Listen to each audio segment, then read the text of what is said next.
Hello everyone, welcome to Edutap teaching परीक्षा। And उम्मीद करती हूँ कि आप लोग बहुत अच्छे से पढ़ाई कर रहे हैं। आप लोगों के कमेंट्स देख के बहुत अच्छा लगता है, लिटरली बहुत ज़्यादा अच्छा लगता है। ऐसे लगता है कि बस मेरी मेहनत सफल हो रही है। सॉरी एक्चुअली इस समय काफ़ी रात हो गई है, so I am recording this lecture क्योंकि मेरा बेबी इस समय सो गया है, तो मेरे को लगा कि जल्दी से लेक्चर रिकॉर्ड कर लेती हूँ। ठीक है, ओके। तो बेसिकली मुझे आप लोगों को सबसे पहले थैंक यू बोलना है। मुझे बहुत ज़्यादा, मैं आपको सच में नहीं शब्दों में बयां कर सकती मुझे कितना अच्छा लगता है जब आप लोग मेरी वीडियो देखते हैं और उसके बाद आप जो भी हम कॉन्वर्सेशन की होती है आप उसका कमेंट में रिप्लाई करते हैं। मैं पढ़ती हूँ, मुझे बहुत ज़्यादा अच्छा लगता है। आज हमारी जो क्लास है वो है 21st क्लास। आज ना कुछ क्वेश्चंस हम करने वाले हैं। ठीक है, अब तक हमने फ्रॉइड पढ़ा है, एरिक्सन पढ़ा है ना, उनके रिलेटेड हम क्वेश्चंस करेंगे क्योंकि कुछ लोगों ने ये बोला था कि उनको क्वेश्चंस चाहिए और ज़्यादा, तो हम वो आज कुछ डिस्कस कर लेंगे। ठीक है, और गैगनेस क्लासिफिकेशन आ रही है। ठीक है, मंडे होपफुली हम गैगनेस क्लासिफिकेशन करेंगे। Another thing is, before I start, आज कोई थॉट नहीं है, लेकिन मुझे आप लोगों को एक चीज़ बतानी है जो मैं करती हूँ और जो काफ़ी ज़्यादा इफ़ेक्टिव है। आप लोग बहुत ज़्यादा सब लोग इस प्रोसेस में हैं जहाँ पे आप कुछ अपनी लाइफ में अचीव करना चाहते हैं, आपका कोई गोल है, आप उसे अचीव करना चाहते हैं। तो मुझे लगा ये शेयर करना बनता है। और कमेंट सेक्शन में भी कुछ लोगों ने लिखा है पिछले कुछ वीडियोस में, तो मुझे ये शेयर करना था आप लोगों के साथ। देखिए, एक चीज़ हमेशा याद रखिए, ठीक है, ये आपने वो शाहरुख खान का डायलॉग तो सुना ही होगा ना कि जब हम किसी चीज़ को शिद्दत से चाहते हैं तो पूरी कायनात हमें मदद करती है वो चीज़ अचीव करने में। वो एक्चुअली में ट्रू है, लिटरली ट्रू है। बिकॉज आप समझिए, ये जो यूनिवर्स है इसकी अब एक फ्रीक्वेंसी है, आपकी अपनी एक फ्रीक्वेंसी है। तो आपकी फ्रीक्वेंसी और अगर यूनिवर्स की फ्रीक्वेंसी मैच करती है तो लिटरली आप जो भी चीज़ चाहते हैं आपको मिल सकती है। लेकिन उसके लिए करना क्या है, सबसे इम्पॉर्टेंट है कि सबसे पहले ये डिसाइड करना कि हमें चाहिए क्या बेसिकली। बिकॉज समटाइम्स क्या होता है कि हम ये ही डिसाइड नहीं कर पाते कि हमारा गोल क्या है, हमें क्या चाहिए। हमारा गोल शिफ्ट होता रहता है, चेंज होता रहता है। तो क्या होगा कि आप कंफ्यूज हैं, आप कंफ्यूज्ड वाइब्रेशन ही यूनिवर्स में भेजेंगे, तो यूनिवर्स को लगेगा ये ऑलरेडी इसको आज ये चाहिए, कल ये चाहिए, मतलब वो कन्फ्यूजन वाली जो वाइब्रेशन है वो जाएगी, तो वो चीज़ पूरी नहीं हो पाएगी। So if you want to achieve something, मैं बहुत दिल से आपको बोल रही हूँ कि मेरी लाइफ पे मैंने खुद लागू करके देखा है और हुआ है। आज तक मैंने जो जो चीज़ें चाही थी कि मुझे मिले वो सब मिली हैं। उसका कारण सिर्फ एक है कि पहले क्लैरिटी चाहिए कि आपको क्या चाहिए। सेकेंड थिंग इज़, आपको उस चीज़ के ऊपर फोकस करना है। आपको वही चीज़ जो आपको चाहिए, उसमें इफ़ एंड बट नहीं होना चाहिए। कि ओके पता नहीं मिलेगा कि नहीं, ओके होगा कि नहीं, वो डाउट नहीं होना चाहिए। वो बहुत क्लैरिटी होनी चाहिए कि हाँ बस यही चाहिए और ये होगा। ठीक है, बस इससे आगे कैलकुलेशन मत कीजिए कि कब होगा, कैसे होगा, पता नहीं होगा कि नहीं। अगर आप ये कैलकुलेशन करने बैठ जाएंगे तो नहीं होगा। पूरा अपना 100% दीजिए। ठीक है, with this thought that okay this will happen, और ये हो रहा है। आई एम टेलिंग यू, ये जो सोच है ये बहुत ज़्यादा मदद करती है। मुझे बहुत ज़्यादा मदद की है मेरी लाइफ के ऊपर। मैं कोई भी चीज़ आपसे वो शेयर ही नहीं करती जो मैंने खुद नहीं की।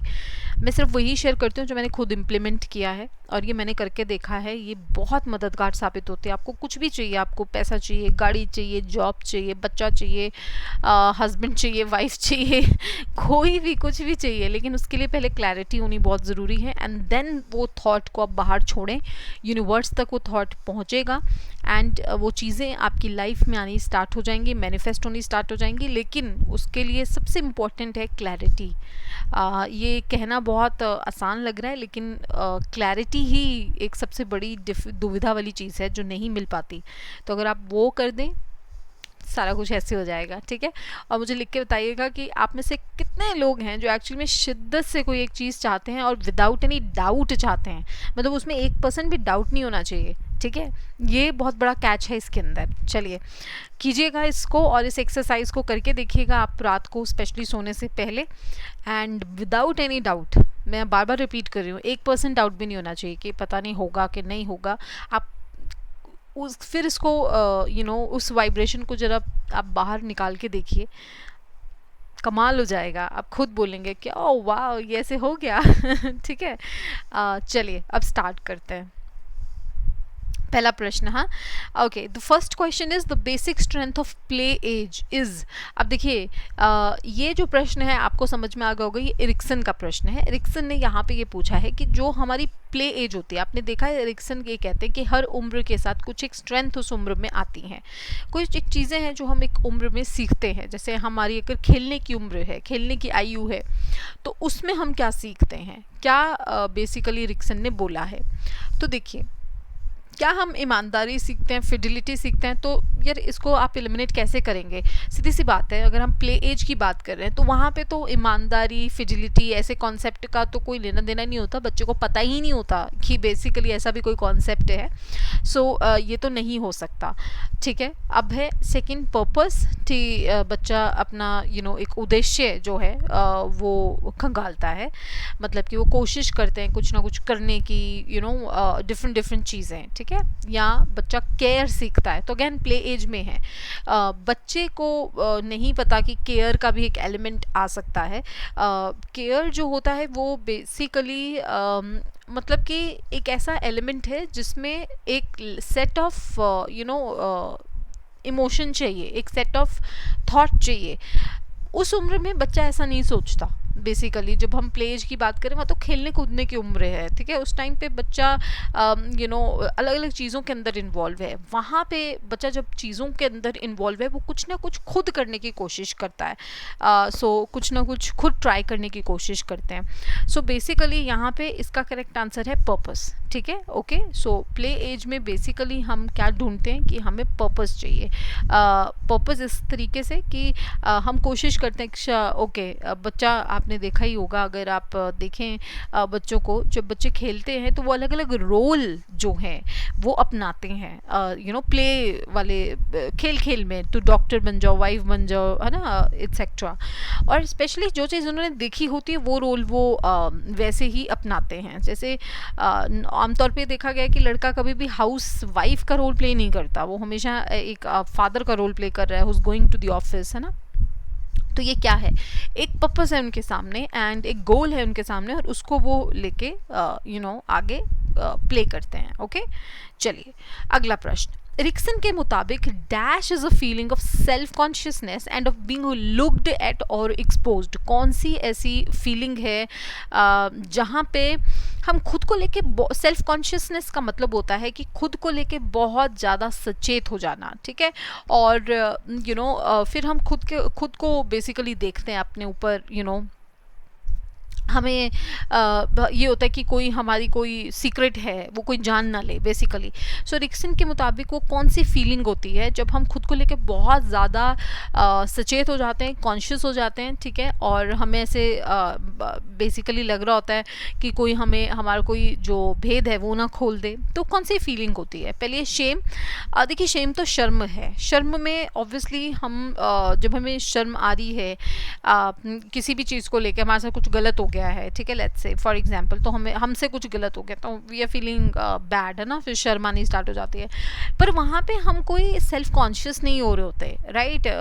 मतलब ठीक है, शेम एक फीलिंग है जिसमें हमें ये चीज़ का डर नहीं होता है कि हमारी कोई भेद खुल जाएगा या कुछ ऐसा। ठीक है, डाउट में भी ऐसा कुछ नहीं होता। और थ्रेट है कि किसी चीज़ से खतरा, जब खतरा है तो भी आप बैठ के अपने बारे में नहीं कॉन्शियस फील करेंगे, या अपने बारे में जो भी आपने एक्शन किया होगा उसके बारे में सोचेंगे नहीं। सेल्फ कॉन्शियसनेस का मतलब होता है जब आप बैठ के अपने बारे में सोचते हैं। वो इंसान तब करता है जब उसके अंदर गिल्ट होती है। ठीक है, जब भी हमने कुछ काम किया और हमें लगा वो काम ठीक नहीं किया हमने, तो हमारे अंदर एक गिल्ट आती है। जैसे मैं आपको बताऊंगी कि basically I have seen people, कभी कभी तो आपके आसपास ही होते हैं, जहाँ वो आपके वर्क एरिया में होते हैं, जहाँ आप काम कर रहे होते हैं, या आपके घर में कहीं पे भी लोग होते हैं जो बेसिकली कुछ भी गलत कर लेते हैं तो उनको गिल्ट महसूस महसूस नहीं होती। देखिए गिल्ट कब महसूस होएगी, ये क्वेश्चन में समझिए। जब आपको लगेगा कि आपने कुछ गलत किया है। बेसिकली अगर आपको लग रहा है कि अगर आपके पास जस्टिफिकेशन है कि आपने जो भी किया है वो इस रीज़न की वजह से किया है, इस कारण की वजह से किया, तो आपको गिल्ट महसूस नहीं होगी, क्योंकि आपने अपने आप को समझा लिया दिमाग में, ठीक है। लेकिन जब आपको लगता है कि नहीं ये गलत है, या मैंने कुछ गलत किया है, मेरे एक्शन से कुछ गलत हुआ है, तो मेरे एक्शन से क्या हुआ है ये बैठ के सोचना ही सेल्फ कॉन्शियस है, मतलब कि अपने आप के लिए सचेत आप हो रहे हैं, ठीक है। तो वो गिल्ट में इंसान करता है। ओके, मैं ये बोल रही थी कि कई बार ऐसे होता है कि लोग कुछ गलत करते हैं और उनको गिल्ट नहीं होता है। क्यों? गिल्ट कब होगा मैंने आपको ऑलरेडी बता दिया है, जब आपको लगेगा आपने कुछ गलत किया है। पहले वो लगना ज़रूरी है, लेकिन अगर आपको लगता है आपने कुछ गलत नहीं किया और आपके पास रीज़न है अपने एक्शन का, आप कभी भी गिल्टी महसूस नहीं करेंगे, ठीक है। ऐसे ही होता है। चलिए आगे चलते हैं, तीसरा प्रश्न। अब देखिए एरिक्सन की जो अर्ली चाइल्डहुड स्टेज है वो फ्रॉइड की कौन सी स्टेज के साथ कॉरेस्पॉन्ड करती है। अब देखिए फ्रॉइड जो हैं उन्होंने भी अपने स्टेजेस दिए हैं, ओरल, एनल, है ना, ये फैलिक, लेटेंसी, जेनिटल, ये सारे के सारे उनके स्टेजेस हैं, ठीक है। इसी तरीके से एरिक्सन ने अपने स्टेजेस दिए हैं। अब एरिक्सन ने अर्ली चाइल्डहुड जो स्टेज दी है उसके वो किसके साथ मेल खाती है, फ्रॉइड की कौन सी स्टेज के साथ मेल खाती है, ये वो पूछ रहे हैं। प्रश्न ये है, ठीक है। सो इसका आंसर है वो एनल स्टेज के साथ मेल खाती है। ओरल स्टेज क्या हुई, 0 to 1 ईयर, जहाँ पे सारी चीज़ें, जैसे मेरा बेबी अभी ओरल स्टेज में है बिकॉज वो सिर्फ 3 महीने का है, तो हर वो चीज़ जो उसके ओरल का मतलब है माउथ, बेसिकली जो भी चीज़ आप यहाँ से ले रहे हैं, है ना, तो हर वो चीज़ जो उसको संतुष्टि देती है वो ओरल है, ठीक है। ओके, ये जैसे फॉर एग्जांपल लेट्स से अगर मतलब मैं क्योंकि ऑब्वियसली साइकोलॉजिस्ट हूँ और क्योंकि ये मेरा फील्ड है, तो मैं अपने बच्चे के ऊपर काफ़ी जो चीज़ें मैंने पढ़ी हैं मैं कर करके देखती रहती हूँ कि क्या ऐसा है। तो अगर कोई भी चीज़ मैंने ये ऑब्जर्व किया है, आप उसके फेस के आसपास यानी स्पेशली माउथ एरिया के आसपास लगाते हैं, सपोज आप सिर्फ उसके यहाँ पे टैप ही कर रहे हैं ऐसे ऐसे से, तो भी उसको बहुत हैप्पीनेस फील होती है, क्योंकि इस टाइम पे वो जोन जो सेटिस्फेक्शन दे रहा है या खुशी दे रहा है, हैप्पीनेस दे रहा है, वो माउथ है, राइट। तो एरिक्सन ने जब अर्ली चाइल्डहुड की बात की तो ऑब्वियस सी बात है वो ओरल स्टेज तो नहीं हो सकती, क्योंकि वो तो स्टार्टिंग की स्टेज है, शैशवावस्था वाली बात हो रही है वहाँ पे। तो चाइल्डहुड, अर्ली चाइल्डहुड मतलब बच्चा 2 से 3 साल की बात हो रही है यहाँ पे, है ना, अर्ली चाइल्डहुड है वो उसका। तो वो फ्रॉइड की कौन सी उम्र थी, एनल, ठीक है, जहाँ पे वो एनल स्टेज, फिर वो कहते हैं कि अब टॉयलेट ट्रेनिंग स्टार्ट होगी बच्चे की 2 to 3 ईयर में, हम स्टार्ट कर देते हैं बच्चे की टॉयलेट ट्रेनिंग। सो बेसिकली ये इस तरीके से आपको क्वेश्चन के आंसर्स पता होने चाहिए कि आपने देख लिया कि अच्छा अर्ली चाइल्डहुड की बात हो रही है यहाँ पे, तो अर्ली चाइल्डहुड ओरल तो नहीं हो सकता, तो वो तो वैसे ही कट गया, ठीक है, क्योंकि ओरल तो हम 1 साल तक की बात कर रहे हैं, एनल में हम बेसिकली टॉयलेट ट्रेनिंग वगैरह करते हैं तो 2 से हम 4 साल 3 साल की हम बात करते हैं। तो फैलिक तो वो स्टेज होगी जहाँ पे हम कॉम्प्लेक्सेस डेवलप करते हैं, तो वो उस टाइम पे तो फ्रॉइड के लिए वो ज़्यादा अहमियत रखता था। लेकिन अब देखिए वो अर्ली चाइल्डहुड तो नहीं होगा, वो मिडिल होगा, लेकिन अभी शुरुआत की अगर हम बात कर रहे हैं तो एनल स्टेज, ठीक है, अर्ली चाइल्डहुड जो है उसकी बात हो रही है। ओके जी, अगला प्रश्न, तीसरा प्रश्न हो गया। अगला प्रश्न, एरिक्सन की जो स्टेज ऑफ साइकोसोशल डेवलपमेंट है जिसमें बच्चा जो है उसको इंडिपेंडेंस लेनी है केयर गिवर से। केयर गिवर होता है जो आपकी देखभाल करता है, माँ बाप हो सकते हैं, जैसे अपने बच्चे के लिए मैं हूँ, मेरे हस्बैंड है, हम केयर गिवर हैं, तो या ग्रैंड पेरेंट्स हैं, ठीक है, तो कोई भी हो सकता है केयर गिवर। आपकी हेल्पर है अगर कोई, अगर आपने बच्चे के लिए कोई हेल्पर रखी है तो वो भी हो सकते हैं, कोई भी हो सकता है ना। सो ये जो केयर गिवर होता है उससे बच्चे को इंडिपेंडेंस चाहिए। धीरे धीरे बच्चा क्या करता है, बेसिकली यहाँ से वो कहीं और जाना चाहता है। बेसिकली कहने का मतलब ये है कि उसको होता है कि हर चीज़ मैं खुद करूँ, मुझे फ्रीडम दीजिए, ठीक है, मुझे फ्री होना है, मुझे इंडिपेंडेंटली अपने स्वतंत्र होकर काम करना है। तो बेसिकली कौन सी स्टेज में बच्चे को इंडिपेंडेंस चाहिए होती है, देखो ट्रस्ट वर्सेस मिसट्रस्ट तो वो स्टेज है जो 0 to 1 ईयर वाली होती है, जिस समय बच्चा बहुत ज़्यादा छोटा होता है, शैशवावस्था में होता है, ठीक है। जब हम बात करते हैं इंडिपेंडेंस की तो इसमें एक कैच है, अगर आपने देखा हो, आई थिंक आपको अब तक आंसर पता चल गया होगा। चौथी ऑप्शन देखिए क्या है, ऑटोनॉमी वर्सेस शेम। और हमने क्या पूछा है, बच्चा कब स्वतंत्रता की तरफ जाता है, कब वो केयर गिवर से इंडिपेंडेंस की तरफ जाता है, उसकी मैं खुद करूँगा अपनी चीज़ें। तो ऑब्वियसली बात है, ऑटोनॉमी का मतलब क्या है, अगेन स्वतंत्रता से ही है उसका मतलब भी, ठीक है। तो कौन सी स्टेज होगी, autonomy versus shame and doubt, वो स्टेज जहाँ पे बच्चा खुद मतलब खुद फ्रीडम लेके कुछ ना कुछ मतलब कि चीज़ करता है, ठीक है, कोई भी काम करना चाहता है, लेकिन अगर उसको पेरेंट अलाउ ही नहीं करता या केयर गिवर अलाउ ही नहीं करता कि वो खुद कुछ काम कर सके, तो उसके अंदर एक शेम आ जाती है, एक शर्म आती है, अपनी काबिलियत को लेके एक डाउट आ जाता है, ठीक है। सो बेसिकली आप देखो कितने कुछ क्वेश्चन कितने ज़्यादा ईजी होते हैं, इसके ऑप्शन में ही इसका आंसर है बेसिकली कि जब एक केयर गिवर से इंडिपेंडेंस की बात आ रही है कि फ्रीडम चाहिए, तो ऑप्शन भी देखिए क्या है, ऑटोनॉमी वर्सेस शेम, फ्रीडम नहीं मिली तो डाउट, है ना, ठीक है। सो ये एक इसका कैच है बेसिकली। अगला प्रश्न है, पांचवा प्रश्न है, grapes are sour is an example of. Grapes खट्टे होते हैं, ये आपने लोमड़ी की कहानी सुनी होगी, मैंने तो बहुत ज़्यादा सुनी है, ठीक है। My father use to tell me, और मेरे फादर क्या करते थे, हमेशा एक स्टोरी की फॉर्म में मतलब बेइज्जती भी कर देते थे, चीज़ें भी समझा देते थे तो कई बार क्या होता था, कोई चीज़ ऐसे नहीं हो पा रही या कुछ, तो ऐसे बोलते थे अंगूर खट्टे हैं टाइप्स। तो बेसिकली ग्रेप्स आर सॉर, अंगूर खट्टे हैं, तब हम कहते हैं बेसिकली ये एक तरीके का डिफेंस मैकेनिज़्म है जिसको हम बहुत ज़्यादा इस्तेमाल करते हैं। अंगूर खट्टे हैं रैशनलाइजेशन है बेसिकली, जहाँ पे हम अपनी जो रैशनलाइजेशन क्या होता है, रैशनलाइजेशन होता है कि जब भी कोई चीज़ हुई उसके लिए आपके पास एक रीज़न होता है और आप उस रीज़न के द्वारा उस चीज़ को एक्सप्लेन कर देते हैं।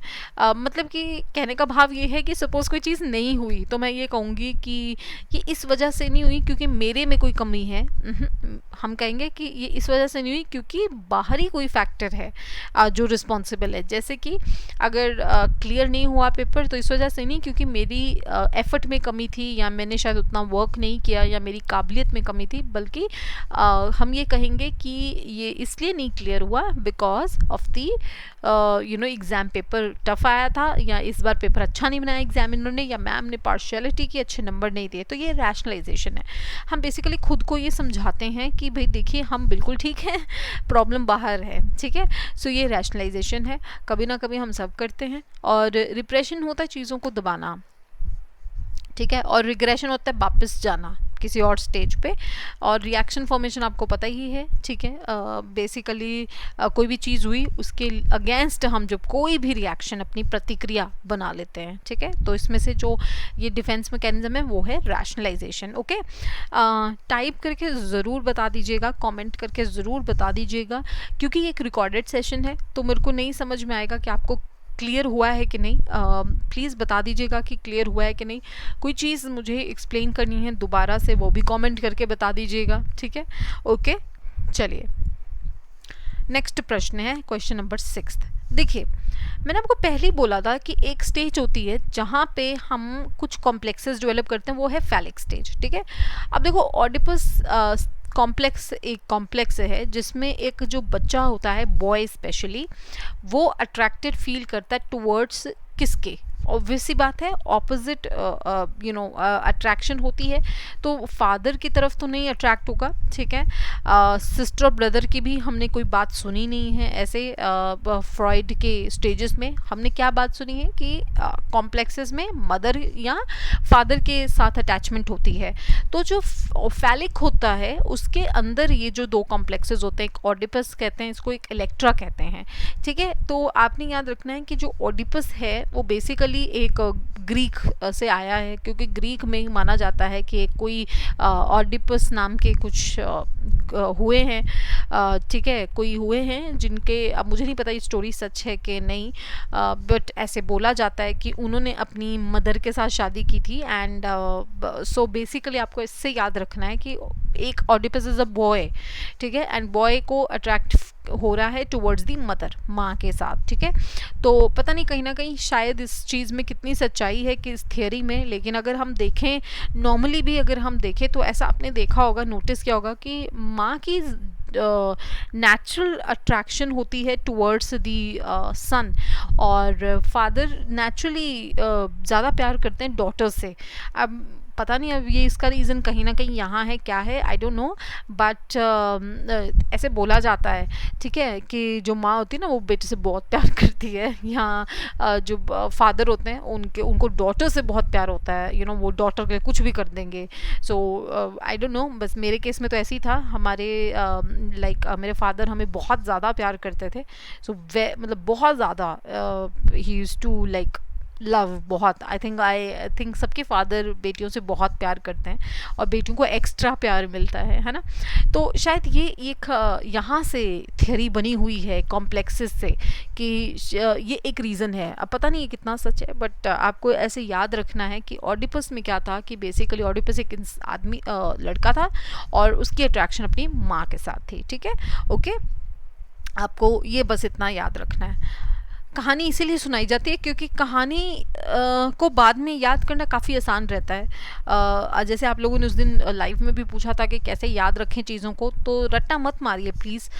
मैं तो यही कहूँगी, यही मेरा एक रामबाण है जो मेरे बहुत काम आया है हमेशा से, मतलब बहुत ज़्यादा काम आया है। मैंने ऐसे लोग सुने हैं जो ये बोलते हैं कि हमें अब जो हमने पढ़ा है आज तक हमें कुछ याद नहीं है उसमें से, ठीक है। मुझे नहीं पता वो लोग कैसे हैं, क्योंकि मैंने जो पढ़ा है मुझे सब याद है। आप मुझसे साइकोलॉजी का कुछ भी पूछें, मुझे लिटरली याद है, एक एक चीज़ याद है क्योंकि मैंने वो शिद्दत से पढ़ी है। तो चीज़ों को रटना मत मारिए प्लीज़। पहली बात तो समझ के पढ़िए तो आपको सारी चीज़ें याद रहेंगी, ठीक है। कहानी बना के पढ़िए। ओके, अगला प्रश्न देखते हैं। In which of the following stages there would be least conflict in the minds of the children? सबसे कम कॉन्फ्लिक्ट कब होगा एक बच्चे के दिमाग में, ठीक है। अब देखिए कॉन्फ्लिक्ट कब आता है दिमाग में, जब बहुत सारे थॉट्स होते हैं, जब हम बहुत सारी चीज़ें सोचते हैं, ठीक है। ऑब्वियसली बात है दिमाग में संघर्ष या कब आएगा, हम लड़ाई कब आती है दिमाग में, जब थॉट्स होते हैं। थॉट कब आते हैं, जब लोगों के साथ बहुत ज़्यादा इंट्रैक्शन होती है, चीज़ें समझ में आ जाती हैं, ठीक है। अगर मैं आपसे बोलूँ आज कि क्या आपके दिमाग में कॉन्फ्लिक्ट चलता है कि यार ये सही है या ये गलत है, ये चीज़ ऐसे होनी चाहिए नहीं होनी चाहिए, बिल्कुल चलता है। लेकिन क्या अगर एक छोटे बच्चे से के दिमाग में आप देखें कि वो चीज़ें चलती होंगी? नहीं। क्यों? क्योंकि वहाँ पे बहुत ज़्यादा एक्सपीरियंस नहीं है, वहाँ पे राइट एंड रॉन्ग की अपनी कोई डेफिनेशन नहीं है, जो बता दिया गया है वो ले लिया गया है, दैट्स इट, ठीक है। तो इसका करेक्ट आंसर है जी लेटेंसी स्टेज। लेटेंसी स्टेज में क्या होता है कि जो बच्चा है उस टाइम पे वो ये नहीं सोच रहा वो कि कोई कॉम्प्लेक्स को लेके चीज़ें नहीं सोच रहा। अब देखो ओरल स्टेज इसलिए नहीं हो सकता बिकॉज उसमें तो बच्चे बहुत ही छोटा है, उसको तो कुछ आइडिया है नहीं। फैलिक स्टेज में बिल्कुल कॉन्फ्लिक्ट होता है। जब मैं आपको कॉम्प्लेक्सेस की बात कर रही हूँ, ऑडिपस कॉम्प्लेक्स है, इलेक्ट्रा कॉम्प्लेक्स है, तो यस फैलिक स्टेज में है कॉन्फ्लिक्ट, राइट। एनल स्टेज में टॉयलेट ट्रेनिंग चल रही है, ठीक है, ऑब्वियसली बात है वो भी अपने आप में एक दुविधापूर्ण सिचुएशन रहती है। तो कौन सी एक ऐसी स्टेज है जहाँ पे नहीं होगा, तो वो लेटेंसी है, क्योंकि लेटेंट का मतलब ही हिडन है। वहाँ पे बच्चे की जो सेक्सुअल एनर्जी है वो इतनी ज़्यादा उभर के नहीं आती, वो दबी हुई होती है, हिडन होती है। वहाँ पे ज़्यादा ध्यान किस चीज़ों पे होता है? खेलने पे, करियर पे, स्कूल में जाके देखना है अच्छा क्या क्या न्यू चीज़ें हो रही हैं, क्या बनना है वगैरह वगैरह। तो बेसिकली फ्रॉइड के मुताबिक है ना, कॉन्फ्लिक्ट सबसे कम कब होगा? जब लेटेंसी स्टेज में होगा। क्योंकि देखिए कॉन्फ्लिक्ट होता कब है? जब हमारी अपनी कोई एक परिभाषा बन जाती है चीज़ों की, है ना।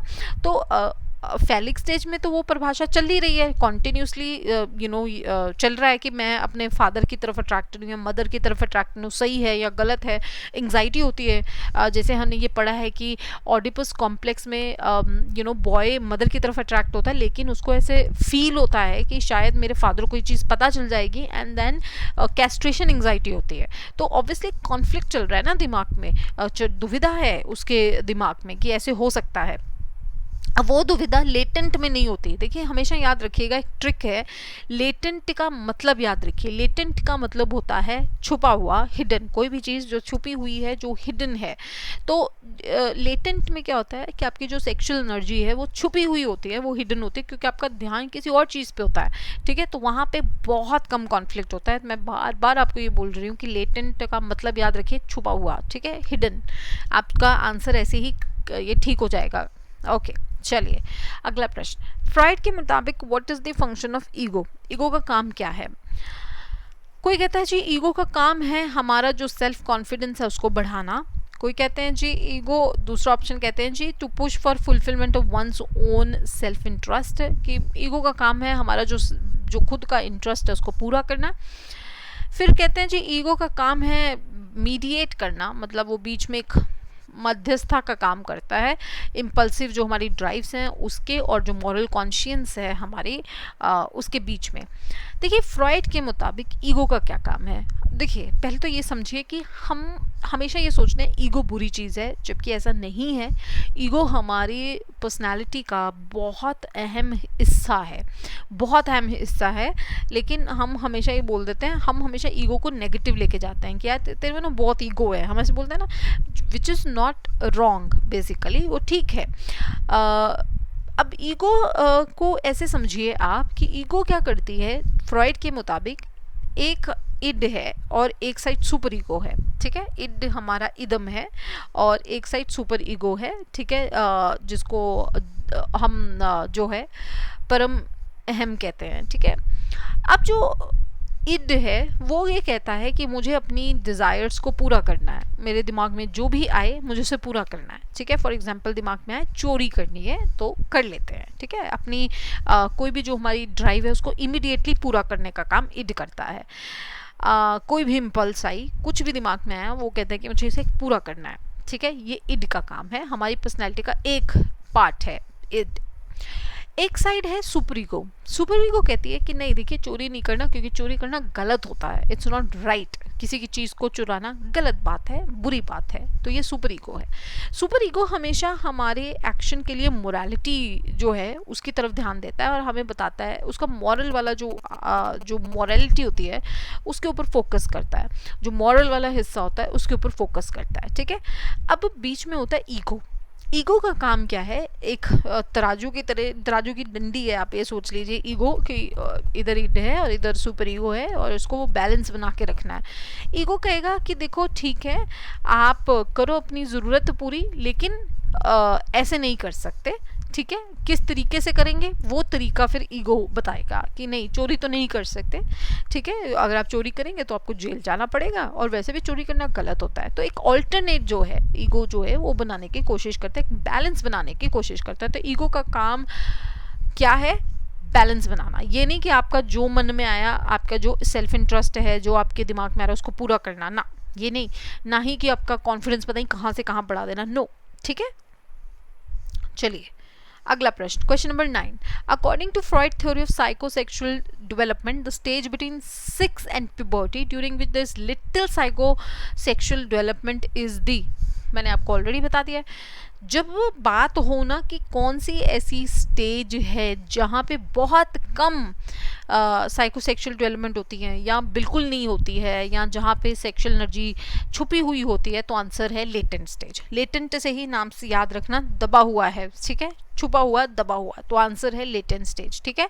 सो ओरल स्टेज है नहीं, एनल है नहीं, फैलिक है नहीं, लेटेंट है। ओके लेटेंट क्यों है मैं आपको बता ही चुकी हूँ कि बस इसको तो अपने दिमाग में ऐसे छपा लीजिए कि लेटेंट का मतलब होता है छुपा हुआ, हिडन, ठीक है। वो उम्र, वो स्टेज फ्रॉइड के मुताबिक जहाँ पे सेक्सुअल एनर्जी छुपी हुई होती है। ओके जी, चलिए अगला प्रश्न करते हैं। फ्रॉइड की थ्योरी में the part of personality that helps the individual adapt to external reality by making compromises between id and super ego and the environment is.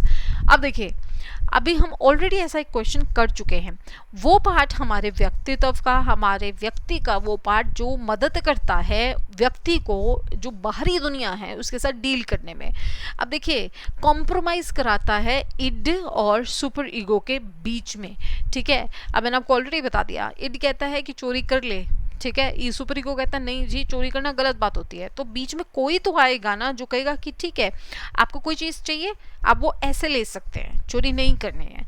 Okay, तो वो बेसिकली काम किसका है? वो काम है जी ईगो का। अब देखिए प्लेजर प्रिंसिपल तो ऑलरेडी इड को बोलते हैं। इड को प्लेजर प्रिंसिपल क्यों बोलते हैं? क्योंकि इड जो है उसका फोकस ये होता है कि मुझे अपनी सारी की सारी ज़रूरतें, डिमांड्स, नीड पूरी करनी है जैसे मर्जी। ठीक है, रियलिटी प्रिंसिपल जो है वो ईगो को ही कहा जाता है। तो जब ऑलरेडी ईगो लिखा हुआ है क्वेश्चन में तो आप ईगो पे ही टिक करेंगे। रियलिटी प्रिंसिपल तो उसका सेकंड नाम है।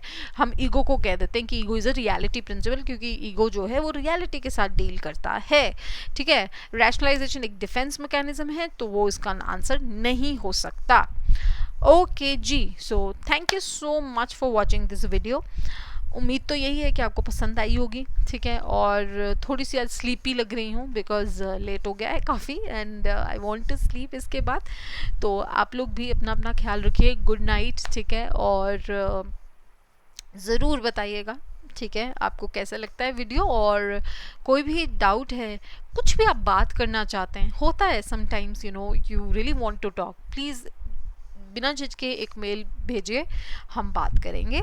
सो आपको एडुटैप के ऊपर ठीक है हर प्रॉब्लम का सोल्यूशन मिल जाता है। ठीक है, सिर्फ पढ़ाई की बात नहीं है, कोई भी साइकोलॉजिकल कंसर्न है वो भी एडुटैप जो है कोशिश करता है उसको पूरी करने की। तो लाइक कीजिए, शेयर कीजिए, सब्सक्राइब कीजिए। वीडियो अच्छी लगती है तो अपने दोस्तों के साथ शेयर कीजिए, हमें भी अच्छा लगेगा। ठीक है जी, मिलते हैं नेक्स्ट वीडियो में।